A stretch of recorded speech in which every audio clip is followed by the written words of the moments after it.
નમસ્કાર દર્શક મિત્રો, ઇન્ડિયા 24 ન્યૂઝમાં આપ સર્વનું હાર્દિક સ્વાગત છે। આપ જોઈ રહ્યા છો ગુજરાતના અને દેશભરના સમાચાર। અંબાજી જતા યાત્રીઓને ભ્રષ્ટાચાર અંગે માર્ગદર્શિત કરતું મહેસાણા એસીબી આજથી અંબાજી ખાતે માં અંબાનો ભાદરવી પૂનમનો મેળો શરૂ થવા જઈ રહ્યો છે, ત્યારે યાત્રિકોમાં અંબાના દર્શન કરવા માટે પગપાળા નીકળી ચૂક્યા છે। અંબાજી જતા માર્ગો પર સેવાકીય કેમ્પો લાગી ચૂક્યા છે અને ભક્તોની સેવા માટે લોકો સેવા આપી રહ્યા છે। આ સમયમાં ગાંધીનગરથી આગળ વસઈ ખાતે આવેલ એક સેવાકીય કેમ્પમાં મહેસાણા એસીબી પોલીસ સ્ટેશન દ્વારા લોકોને ભ્રષ્ટાચાર અંગે માર્ગદર્શન આપવામાં આવ્યું।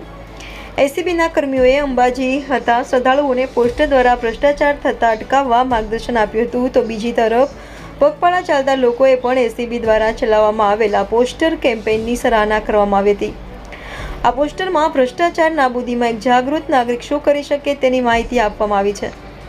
સમાજમાંથી લાંચ રૂશ્વતની બદીનો જળમૂળથી નાશ કરવા એસીબી સતત કાર્યશીલ છે, જેમાં જાહેર સેવક તમારી પાસે ગેરકાયદેસર રકમની માંગણી કરે, કોઈ જાહેર સેવકે અપ્રમાણસર મિલકતો વસાવેલ હોય, સંવેદનશીલ જગ્યાએ ભ્રષ્ટાચાર ચાલતો હોય કે સરકારી સંપત્તિનો દુર્વિનિયોગ થતો હોય કે જાહેર સેવક દ્વારા દુરુપયોગ થતો હોય, ત્યારે ટોલ ફ્રી નંબર 1064 ઉપર સંપર્ક કરી માહિતી આપી શકો છો। એવું જાગૃત નાગરિક તરીકે ભ્રષ્ટાચારને રોકવો એ આપણી નૈતિક ફરજ છે।